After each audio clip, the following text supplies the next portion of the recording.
नमस्कार दोस्तों। The ocean academy के इस यूट्यूब चैनल पे आपका बहुत बहुत स्वागत है।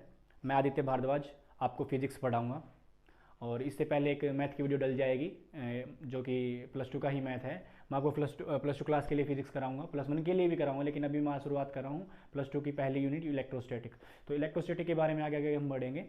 जैसे जैसे आगे प्रोसीड करेंगे अच्छी अच्छी चीज़ें आपको सीखने को मिलेंगी।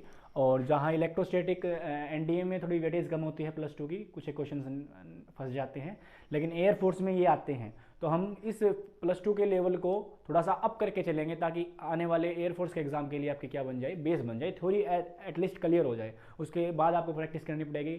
थोड़े मोटे न्यूमेरिकल्स भी दे देते हैं, इनका सिस्टम चेंज होता रहता है। जैसे अभी अग्निवीर वाला जो एग्जाम आया है तो उसमें न्यूमेरिकल्स देखने को मिले थे।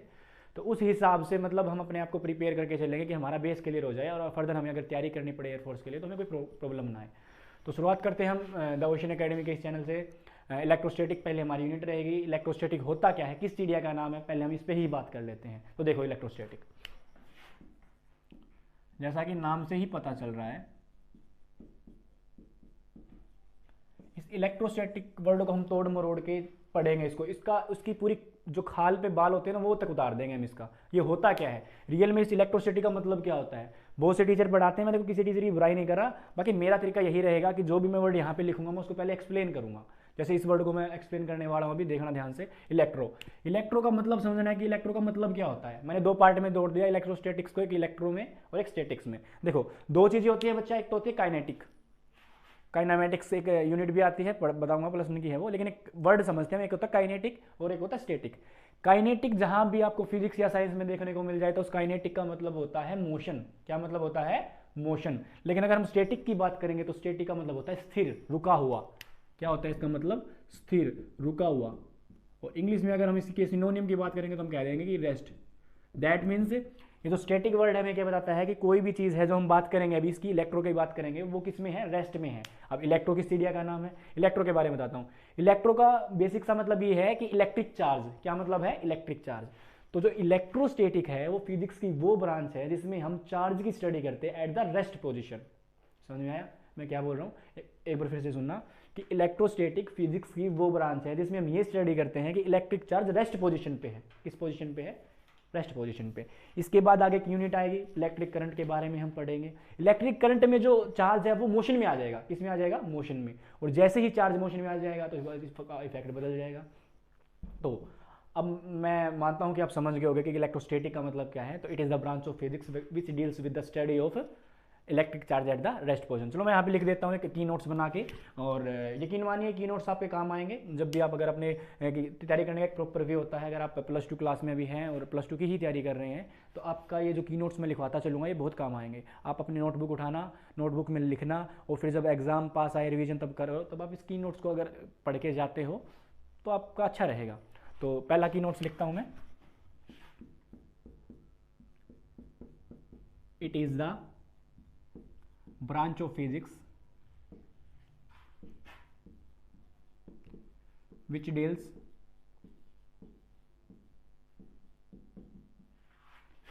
with the study of charge at rest position। तो ये फिजिक्स की एक ब्रांच है इलेक्ट्रोस्टैटिक जो हमें इलेक्ट्रिक चार्ज को रेस्ट पोजीशन के बारे में, इलेक्ट्रिक चार्ज जो है उसके जो रेस्ट पोजीशन में उसकी सिचुएशंस होती हैं उनके बारे में बताती है। अब हम बात करते हैं कि इलेक्ट्रिक चार्ज होता क्या है। बेसिकली हम पढ़ लेते हैं चार्ज चार्ज चार्ज चार्ज। तब से मैं इलेक्ट्रो के बारे में बता रहा हूँ कि इलेक्ट्रिक चार्ज, इलेक्ट्रिक चार्ज, ये इलेक्ट्रिक चार्ज है किस चिड़िया का नाम। तो इलेक्ट्रिक चार्ज पे बढ़ने से पहले मैं आपको बता दूं इलेक्ट्रिक चार्ज के बारे में हमने बताया, हमारे एक साइंटिस्ट थे कुलाम नाम के, कुलाम ने बताया था इलेक्ट्रिक चार्ज के बारे में। तो वही अब आगे प्रोसीड करेंगे। इलेक्ट्रिक चार्ज होता क्या है वो पढ़ेंगे, उसकी प्रॉपर्टीज़ क्या होती हैं वो पढ़ेंगे। उसके बाद एक हमारा एक छोटा सा मोस्ट इंपॉर्टेंट टॉपिक आएगा इसमें जो आज की क्लास का रहेगा हमारा, क्वांटाइजेशन ऑफ चार्ज। तो वहाँ तक पहुँचने के लिए मैं ये सब आपको बताऊंगा, तो थोड़ा समझने की कोशिश करना और मेरे साथ साथ आगे चलना। हम पढ़ते हैं इलेक्ट्रिक चार्ज के बारे में कि इलेक्ट्रिक चार्ज हमारा होता क्या है। बेसिकली जो इलेक्ट्रिक चार्ज होता है वो किसी भी मैटर में दो तरह की प्रॉपर्टीज देता है। क्या देता है, दो तरह की प्रॉपर्टीज देता है। आइदर वो मैग्नेटिक प्रॉपर्टीज हो सकती है, आइदर वो इलेक्ट्रिक प्रॉपर्टीज हो सकती है। तो it is the interesting property of a matter which tells us about the magnetic और electric effect of a body. ठीक है, समझ में आ गया। चार्ज क्या है, it is the intrinsic, intrinsic मतलब अंदर की, इट इज इंट्री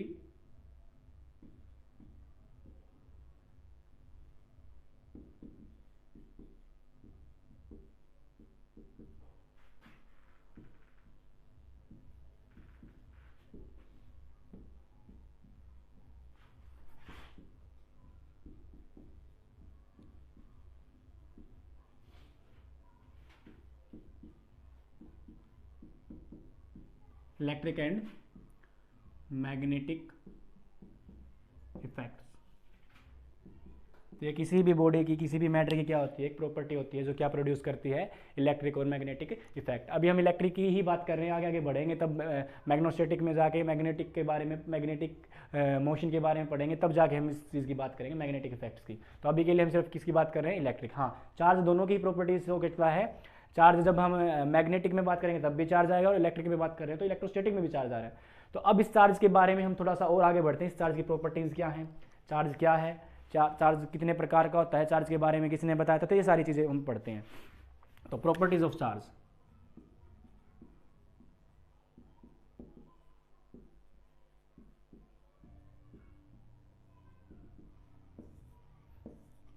पहली मोस्ट इंपोर्टेंट प्रॉपर्टी ये आती है, लिख देता हूं मैं नंबर 1 डाल के,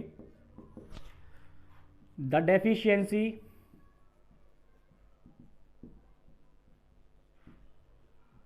डेफिशिएंसी और excess of electrons gives charge to body. या अगर यहाँ पे हम किसी मैटर की बात करें तो किसी बॉडी में कितने इलेक्ट्रॉन्स की कमी है और कितने इलेक्ट्रॉन उसमें ज्यादा है, दैट मीन डेफिशिएंसी कमी, और एक्सेस की बात करें कितने ज्यादा, तो उस बॉडी को क्या दे देगा, चार्ज दे देगा, एक तरह से चार्ज बता देगा कि इसका चार्ज कितना है। आगे इसकी बात करते हैं हम, इसकी एक प्रॉपर्टी बात करते हैं, इसकी एक प्रॉपर्टी ये है कि जो चार्ज है वो एक स्केलर क्वांटिटी है। चार्ज क्या है, charge is a scalar quantity.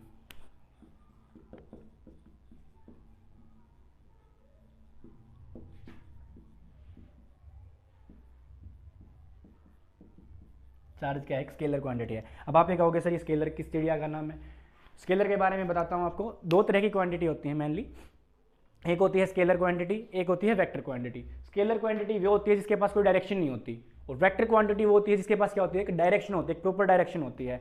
एक डायरेक्शन ही नहीं बोलेंगे, वेक्टर क्वांटिटी में ये भी बोलेंगे कि जो वेक्टर लॉ को फॉलो करता हो, वेक्टर एडिशन लॉ को क्या करता हो, फॉलो करता हो, उसको ही हम क्या बोलेंगे, वेक्टर क्वांटिटी बोलेंगे।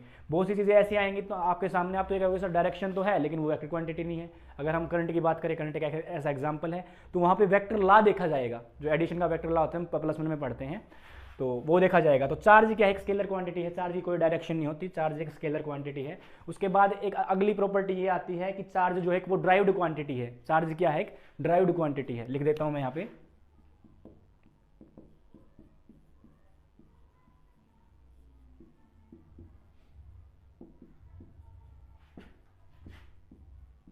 चार्ज क्या है, एक ड्राइव्ड क्वांटिटी है। अब आप ये कहोगे सर ये ड्राइव्ड का मतलब क्या है, देखो जब हम +1 में पहला चैप्टर पढ़ते हैं यूनिट एंड मेजरमेंट्स, तो उसमें एक टॉपिक आता है कि भाई जो हमारी यूनिट होती है वो दो तरह की होती है, एक तो फंडामेंटल होती है, एक ड्राइव्ड यूनिट होती है। कुछ फंडामेंटल यूनिट होती है जिससे और यूनिट को क्या किया जाता है, ड्राइव किया जाता है। क्या किया जाता है, ड्राइव किया जाता है। तो इसी तरह से जो हमारी चार्ज है वो क्या है, ड्राइव्ड क्वांटिटी है। क्या है, एक ड्राइव्ड क्वांटिटी। तो कैसे ड्राइव करते हैं वो देखते हैं। आपको सभी को पता है I = क्या होता है, Q/T। क्या होता है, Q/T होता है। तो इस चार्ज को ड्राइव किया गया है I और T के रिलेशन से। कैसे किया गया है, I और T के रिलेशन से ड्राइव किया गया है। तो इस Q को मैं क्या लिख दूंगा, IT। दैट मीन्स ये क्या है, Q जो एक चार्ज है वो ड्राइव्ड क्वांटिटी। हाँ, मैं आपको बता देता हूँ कि चार्ज को हम Q से डिनोट करते हैं, या फिर कैपिटल Q भी लिख देते हैं बहुत बार, ठीक है। तो Q = IT एक क्या होगी, एक ड्राइव्ड क्वांटिटी होगी। उसके बाद इसके डायमेंशनल फॉर्मूला की बात आती है। 4th पॉइंट पे मैं लिखता हूँ कि इसका डायमेंशनल फॉर्मूला क्या होता है। इसका डायमेंशनल फॉर्मूला होता है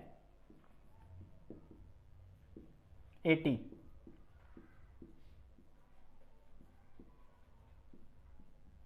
डायमेंशन फॉर्मूला होता है इसका AT। अब ये AT कैसे आया वो भी देख लेते हैं। देखो अगर मैं यहाँ डायमेंशनल फॉर्मूला ड्राइव करूँ तो देखना क्या होगा, I को हम डायमेंशनली फॉर्म में A से डिनोट करते हैं। किससे डिनोट करते हैं, A से, और टाइम को T से। तो इसका जो डायमेंशनल फॉर्मूला वो इस प्रकार से क्या आ जाता है, AT आ जाता है। इसको याद करने की एक ट्रिक भी है, वो सन याद नहीं है किस सन में जो हमारे मतलब गुलाम भाई साहब जो उनकी डेथ हुई थी, तो उनका जो लास्ट का जो ईयर था वो 80 था। तो इस प्रकार से AT की तरह याद किया जाता है। एटी की तरह क्या किया जाता है, याद किया जाता है। तो याद करने का एक तरीका है कि कलाम कब मरा था, 80 में मरा था। हाँ, तो अगला पॉइंट है हमारा, इसकी एसआई यूनिट की बात करते हैं। जैसे अब आप कहोगे सर ये एसआई यूनिट क्या होती है, किसी भी चीज़ को डिफाइन करने के लिए हमें एक यूनिट देनी होती है। क्या यूनिट देनी होती है, एक यूनिट देनी होती है। इसी तरह से जो ये है हमारा जो इलेक्ट्रिक चार्ज है, इसकी भी क्या है कि यूनिट है। इसकी एसआई यूनिट क्या है, एसआई यूनिट की अगर मैं बात करता हूँ तो एसआई यूनिट है कूलाम्ब। कूलाम्ब। अब देखो ध्यान से, आपको एक इंटरेस्टिंग चीज़ बताता हूँ फिजिक्स की। बहुत सी ऐसा यूनिट आपको ऐसी मिलेंगी जो साइंटिस्ट के नाम पे होगी। किसके नाम पे होगी, साइंटिस्ट के नाम पे होगी। तो याद रखना हमेशा, जब भी साइंटिस्ट के नाम पे कोई यूनिट हो तो अगर उसको हम कंप्लीट लिखते हैं तो कूलाम्ब पूरा आएगा। जैसे कूलाम्ब यहाँ पे इलेक्ट्रिक चार्ज की यूनिट है, तो कूलाम्ब मैंने पूरा लिखा है। और कूलाम्ब को जब मैं पूरा लिखूंगा तो ये जो मतलब सी है ये स्मॉल लेटर में आएगा, इसको हम कैपिटल नहीं लिखेंगे। ये छोटी छोटी गलतियां हैं जो बच्चे करते हैं एग्जाम में। मैं फिर से बता रहा हूँ कि अगर किसी भी साइंटिस्ट का नाम, किसी के साइंटिस्ट के नाम पे ऐसा यूनिट है तो वो हम कंप्लीट लिखेंगे, तब सी जो है फर्स्ट जो लेटर होगा वो स्मॉल होगा। लेकिन अगर उसी को हम डिफाइन करने के लिए, उसका रिप्रेजेंट करने के लिए छोटा सिंबल लगाते हैं तो वहां पे सी क्या लिखा जाएगा, कैपिटल लिखा जाएगा। समझ में आ गया? आई होप ये बात आपको क्लियर होगी। मैंने क्या बताया है कि जो सी है, अगर हम सी को डिनोट करते हैं तो कैपिटल लिखेंगे, अगर पूरा नाम लिखते हैं तो कूलाम्ब क्या सी क्या लिखेंगे, छोटा लिखेंगे। अब मैं इसी में इसकी सीजीएस यूनिट की बात करता हूँ। तो सीजीएस यूनिट क्या रहेगी इसकी, ईएसयू बोलते हैं, ठीक है, ईएसयू। इसको बोलते हैं इलेक्ट्रोस्टेट कूलाम्ब। ये इसकी क्या होती है, सीजीएस यूनिट होती है, ठीक है। अच्छा, तो हम अब आगे बढ़ते हैं, हम टाइप की बात करते हैं कि चार्ज के मेनली कितने टाइप होते हैं। ये पॉइंट बना बना के लिख लेना। आई थिंक 5th पॉइंट था ये, अब मैं 6th पॉइंट पे प्रोसीड कर रहा हूँ। बस जुड़े रहिए, साथ के साथ करते रहिए, कोई दिक्कत नहीं आएगी। ये आपके एग्जाम ओरिएंटेड नोट्स बनते जा रहे हैं, अगर आप लिख रहे हो तो कुछ नया देखने को जरूर मिलेगा। जैसे कि मैं कूलाम्ब वाली बात मैंने बताई अभी, जैसे ऐसा यूनिट वाली बातें बताई हैं, ये बहुत कम बच्चों को पता होती है और ये छोटी छोटी चीज़ें जो मार्क्स कटवा देती हैं। तो आगे बढ़ते हैं। अगला जो मेरा 6th पॉइंट रहेगा वो मेरा रहेगा टाइप्स के बारे में। तो मेनली जो चार्ज होते हैं वो दो तरह के होते हैं। कितने तरह के होते हैं, दो तरह के। एक तीसरा टाइप मान लेते हैं, बच्चे कहते हैं कि सर 3 टाइप के होते हैं, एक न्यूट्रल होता है। वो कोई टाइप नहीं होता, टाइप तो सिर्फ 2 ही होते हैं, एक तो होता है पॉजिटिव, एक होता है नेगेटिव, ठीक है। 2 तरह के चार्ज होते हैं, पॉजिटिव और नेगेटिव। एक न्यूट्रल होता है जिसपे कोई चार्ज नहीं होता, वो टाइप नहीं है चार्ज का, एक तरह का, मतलब एक लोगो अलग करने के लिए हमने बता दिया कि भाई न्यूट्रल है, जिसपे कोई न्यूट्रल है, किसी पे कोई चार्ज नहीं है। अब मैं बताता हूँ आपको पॉजिटिव और नेगेटिव के बारे में। इस संसार में देखो सारी चीज़ें हैं जो पॉजिटिव है और एक नेगेटिव है। पॉजिटिव और नेगेटिव हमेशा अट्रैक्ट करेंगे। फॉर एग्जाम्पल, एक बॉयज एक गर्ल, एक पॉजिटिव पोल एक नेगेटिव पोल है। अरे समझ लो, हंसने की बात नहीं है। देखो, तो एक लड़का एक लड़की अपोजिट सेक्स को क्या करते हैं, अट्रैक्ट करते हैं। वो अलग बात है, एक आधे की नहीं हो पाती, लेकिन कुछ एक की तो हो जाती है ना, तो अट्रैक्ट तो करते ही हैं। वो अलग बात है, तुम बहुत बार शो नहीं करते। एक मैं किसी को बारे में बोल नहीं रहा है, लेकिन एक कम्युनिटी क्या है, वो शो नहीं करती, एक कम्युनिटी शो कर देती है। तो लेकिन अट्रैक्शन तो है। तो इस संसार का एक नियम है, ये आप साइंस से जोड़ के देख लो, इस संसार से जोड़ के देख लो। अगर कोई 2 चीज़ अपोजिट है, वो अपने आप को क्या करेंगी, अट्रैक्ट करेंगी। सेम एज पॉजिटिव नेगेटिव क्या करेंगे, अट्रैक्ट करेंगे। क्या करेंगे, अट्रैक्ट करेंगे। पॉजिटिव और नेगेटिव क्या करेंगे, अट्रैक्ट करेंगे। अब इसी एग्जाम्पल से मैं समझाता हूँ कि एक लड़का एक लड़के को अट्रैक्ट करेगा। अब भाई देखो, वो वाला तुम समझ रहे हो तो मैं वो चीज़ बोल नहीं सकता, लेकिन हाँ ये है कि बहुत कम ऐसा चांस मिलेगा कि जो पॉजिटिव पॉजिटिव क्या करेगा, अट्रैक्ट करेगा।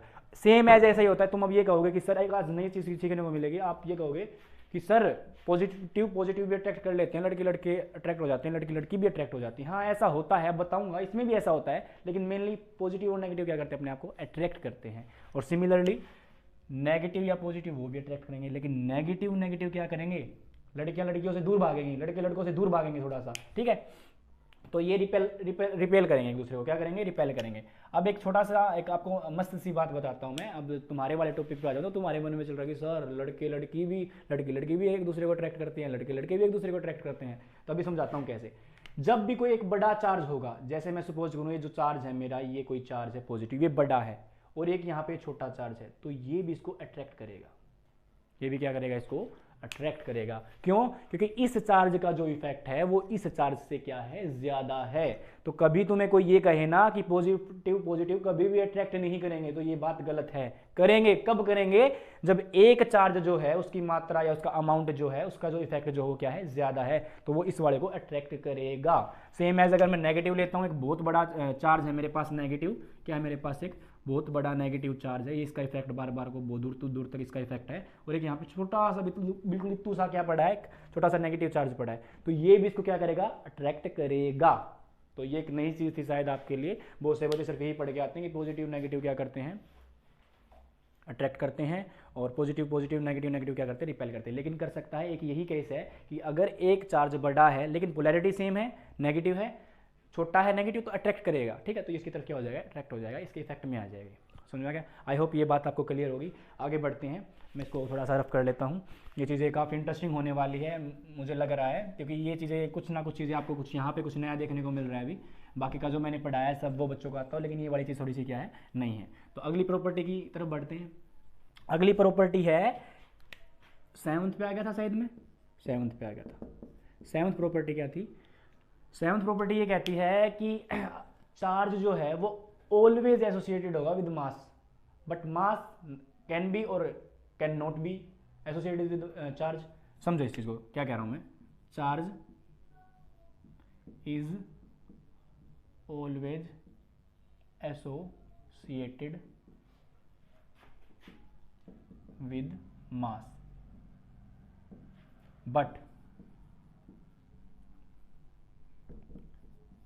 बट मास में और में नॉट बी। आप समझो इस चीज को मैं क्या कह रहा हूं। ये कह रहा है कि चार्ज जो है ना वो ऑलवेज एसोसिएटेड विद मास होगा। अगर कहीं पे मास है तो ये जरूरी नहीं है कि वहां पे चार्ज होगा, लेकिन अगर कहीं पे चार्ज है तो उसका मास जरूर मिलेगा। आप कहोगे सर ये आप कैसे बोल रहे हो? तो मेरे को एक ये बात बताओ, इलेक्ट्रॉन का के ऊपर कितना मास होता है? एक इलेक्ट्रॉन की अगर मैं बात करता हूँ, एक इलेक्ट्रॉन की अगर मैं बात करता हूँ तो उस पर मास कितना होता है बताओ? 9.1 इंटू 10⁻31 kg। इतना ही होता है क्या? अरे इतना ही होता होगा।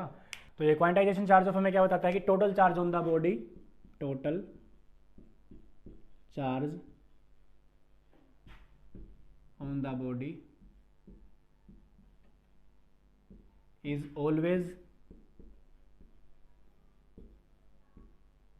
equal to, total charge on the body is always equal to integral multiple of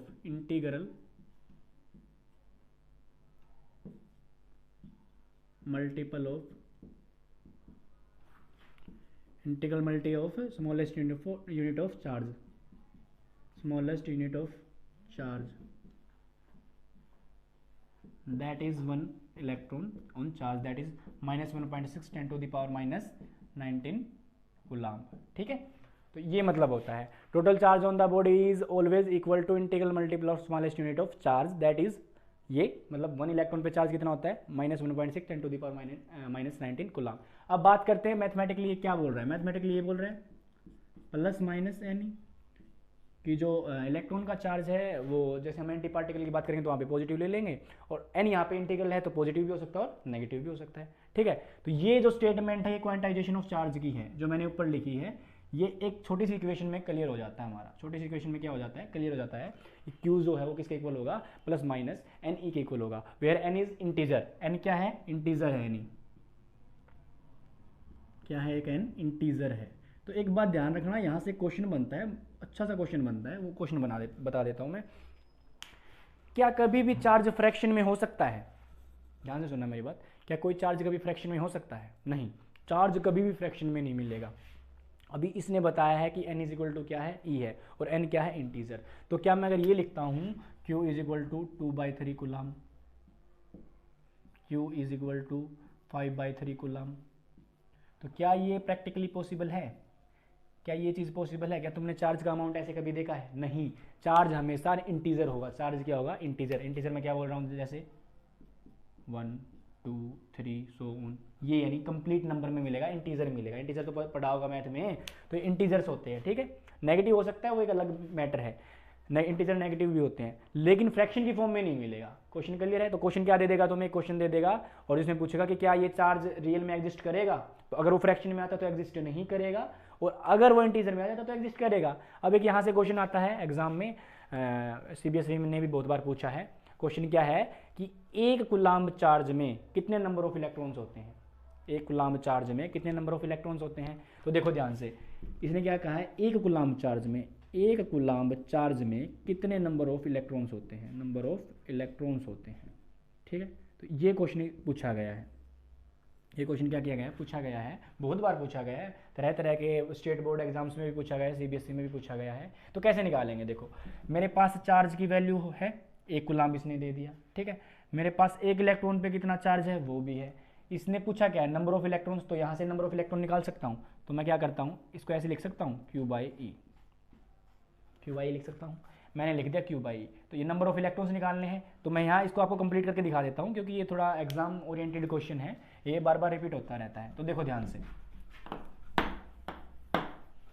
कर दी थी वो। तो इसी क्वेश्चन के साथ वीडियो को लंबा न करते हुए, इसी क्वेश्चन के साथ हम अपनी इस वीडियो को यहीं पे विराम देंगे, और अगली वीडियो में हम क्वांटाइजेशन चार्ज से रिलेटेड और आने वाले टॉपिक हम करेंगे, तो सुनना।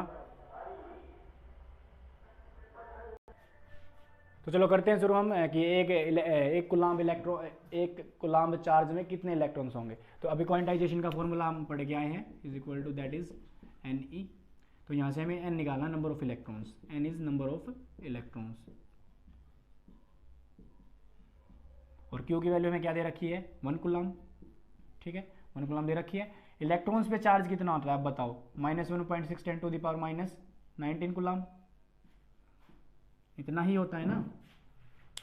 तो अगर मैं ये सारी चीज़ें इस फॉर्मूले में पुट कर देता हूँ ऊपर वाले में, तो क्या हमारे पास नंबर ऑफ इलेक्ट्रॉन्स आ जाएंगे, बिल्कुल इजीली आ जाएंगे। तो करते हैं शुरू, ठीक है। तो ये देखो यहाँ पे अगर आप नेगेटिव लेना चाहो तो ले भी सकते हो, कुछ चार्ज को बताने के लिए। यहाँ पे नंबर्स नेगेटिव नहीं आएंगे कभी भी, याद रखना, नंबर नेगेटिव नहीं होते कभी भी, नंबर्स निकालते हैं वो पॉजिटिव में आएंगे। तो आप यहाँ पे नेगेटिव लेना चाहो तो ले सकते हो, बाद में आपको खत्म करना पड़ेगा, या फिर आप इसको सीधा भी लिख सकते हो। तो मैं सीधा लिख के दिखा रहा हूँ मैं। तो n इज इक्वल टू कितना आ जाएगा, 1/1.6 10⁻⁻19, और जब आप इसको सोल्व कर लोगे तो ये कट पिट के क्या आएगा, 6.25 10⁻18 ये आ जाएंगे। 1 कूलम्ब चार्ज में इतने इलेक्ट्रॉन्स होंगे, 1 कूलम्ब चार्ज में कितने इलेक्ट्रॉन्स होंगे, इतने इलेक्ट्रॉन्स होंगे, ठीक है। रुक जाए ऊपर, तो इतने क्या होंगे, इलेक्ट्रॉन्स होंगे। बहुत सी किताबों में आपको क्या मिलेगा, बहुत सी किताबों में आपको ये भी देखने को मिलेगा कि इक्विवेलेंट लगा के लिख देते हैं, ठीक है। तो ये था आज का हमारा टॉपिक, जो हमने क्वांटाइजेशन चार्ज, एक इंपॉर्टेंट टॉपिक था जो हमने कवर कर लिया। इसमें कुछ आने वाले न्यूमेरिकल्स जो हैं हम एक अगली क्लास में करेंगे इससे रिलेटेड, और आगे के जो टॉपिक्स हैं हम उन पे चलेंगे। तो इस तरह से हम ये जो सारा सिलेबस है कवर कर लेंगे धीरे धीरे। तो आई होप जो मैंने आज पढ़ाया है वो आपको समझ में आएगा। साउंड क्वालिटी, वीडियो क्वालिटी में अगर कुछ कमी हो तो आप हमें बताइएगा, हम थोड़ा सुधार करने की कोशिश करेंगे। बाकी आज के लिए आपका यही था, ऐसे ही हमारे साथ जुड़े रहिए और कमेंट करके बताइए क्या कमी आ रही है, तो हम उसको दूर करेंगे। धन्यवाद। कि हाँ, मैं मास की बात कर रहा था। ये देखो, एक इलेक्ट्रॉन लेते हैं, छोटा है, इस इलेक्ट्रॉन की वैल्यू बहुत कम है। बताऊंगा कैसे कम है। मैं मेरी इस बात को प्रूव कर रहा हूँ कि charge is always associated with mass and but mass may और मे नॉट बी, ठीक है। तो यानी चार्ज जो है वो हमेशा मास के साथ एसोसिएट होगा। अगर कोई चार्ज है उसके ऊपर मास मिलेगा ही मिलेगा। तो छोटा से छोटा चार्ज हम मान के चलते हैं, एक इलेक्ट्रॉन चार्ज पर भी क्या है, मास है, कितना है, 9.11 10⁻31। देखो कितना कम मास है, लेकिन मास तो है -31 of tens, -31 of tens. That means मैं एक के नीचे 31 जीरो लगा देता हूँ, उतना छोटा मास है। देखो 0.00 पता नहीं कितना ही आ जाएगा, ठीक है, 0.030 जीरो लगेंगे, फिर लास्ट में जाके एक आएगा, लेकिन मास तो है। तो यही मतलब है कि चार्ज जो है वो मास के साथ एसोसिएट करेगा, लेकिन जरूरी नहीं है किसी बॉडी का मास हो तो उस पर चार्ज हो, ठीक है। समझ में आ गया। आई होप ये पॉइंट आपका क्लियर होगा, काफ़ी अच्छा पॉइंट है, इसको नोट डाउन कर लेना।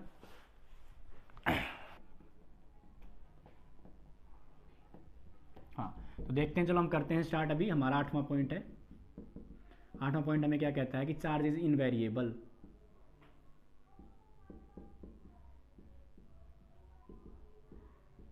Charge is invariable. इसका इनवेरिएबल का मतलब क्या है कि चार्ज को हम तोड़ नहीं सकते, बांट नहीं सकते। क्या मतलब है इस चीज़ का, इनवेरिएबल का मतलब वेरी नहीं करेगा। अब किसके साथ वेरी नहीं करेगा, इसका मतलब समझना तुम्हारे लिए थोड़ा सा इंपॉर्टेंट है। इनवेरिएबल का मतलब कि मोशन के साथ चार्ज पे कोई फर्क नहीं पड़ेगा। सुनना पूरी बात, पहले मैं क्या बोल रहा हूँ। चार्ज जो है वो इनवेरिएबल है, मोशन के साथ चार्ज पे कोई फर्क नहीं पड़ेगा, लेकिन एक केस ऐसा है जिसपे फर्क पड़ेगा। अब उस एक केस के बारे में मैं आपको बताता हूँ। तो पहले इस बात को कंफर्म कर लो कि charge is invariable. That is, लिख देता हूँ मैं, that is it's not change with motion. यानी अगर मैं 5 कूलम्ब के मतलब 5 कूलाम चार्ज को फेंक रहा हूँ तो 5 कूलाम का ही रहेगा, उससे मोशन पे कोई फर्क नहीं पड़ेगा। लेकिन एक ऐसा केस है जहाँ पे पड़ेगा, वो केस कौन सा है? Speed of light. अगर मैं किसी चार्ज को स्पीड ऑफ लाइट से फेंकता हूँ, दैट इज 3 लाख किलोमीटर पर सेकेंड, ठीक है, तो अगर उस स्पीड से, उस वेलोसिटी से फेंकता हूँ तो ये चार्ज खत्म हो जाएगा। चार्ज क्या हो जाएगा? खत्म हो जाएगा, ठीक है। अब सर आप ये कहोगे कि सर एक बात बताओ, हमने तो ये पढ़ा है चार्ज इज कंजर्व्ड। हाँ बिल्कुल चार्ज कंजर्व्ड होता है, अगला पॉइंट आएगा हमारे साथ। लेकिन मैं स्पीड ऑफ लाइट की बात कर रहा हूँ, जो कि एक कर स्पीड से फेंक पाना थोड़ा सा मुश्किल होता है, ठीक है। तो ये चीज़ समझ में आ गई, charge is invariable, that is not change with motion. Motion के हिसाब से वो चेंज नहीं होगा, ठीक है। आगे बढ़ते हैं, अगला पॉइंट है चार्ज इज कंजर्व्ड। इसका समझना बहुत ज़रूरी है, charge is conserved.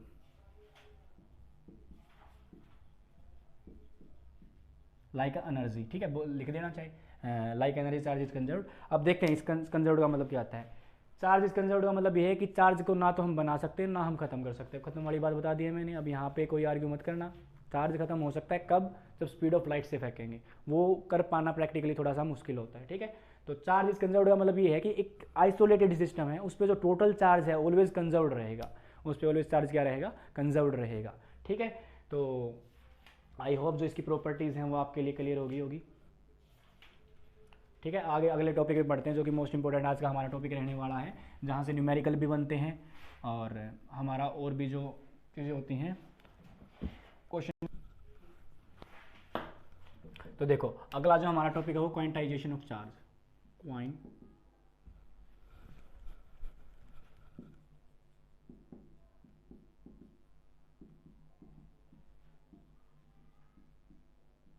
Important topic है बच्चों, और यही टॉपिक कई बार एग्जाम में आ जाता है, डिस्क्रीट ऑफ चार्ज या डिस्क्रीटमेंट ऑफ चार्ज। ये मैं इसी में समझा देता हूँ, तो मैं ज़्यादा सा इतना इंपॉर्टेंट नहीं है ये, बस मेन जो टॉपिक आता है यही आता है, क्वांटाइजेशन ऑफ चार्ज। कि इस क्वांटाइजेशन का मतलब क्या है? क्वांटाइजेशन का मतलब समझो, देखो क्वांटाइजेशन जो वर्ड है वो क्वांटा से निकला है। किससे निकला है? क्वांटा से। और क्वांटा मतलब होता है एनर्जी के छोटे छोटे पैकेट्स। क्या होता है? छोटे छोटे पैकेट्स। अब वो छोटे छोटे पैकेट्स का मतलब ही डिस्क्रीट अमाउंट है, ठीक है, कि जो चार्ज है वो डिस्क्रीट अमाउंट में होता है, ठीक है। किस अमाउंट में होता है? डिस्क्रीट अमाउंट में होता है। एनर्जी की तरह, एनर्जी भी फोटॉन्स में होती है, क्वांटा में होती है, उसी तरह से चार्ज जो है वो भी डिस्क्रीट अमाउंट में होता है, that is called quantization of charge. और इसको अगर मैथमेटिकली बात करें तो ये कहता है, it state that the total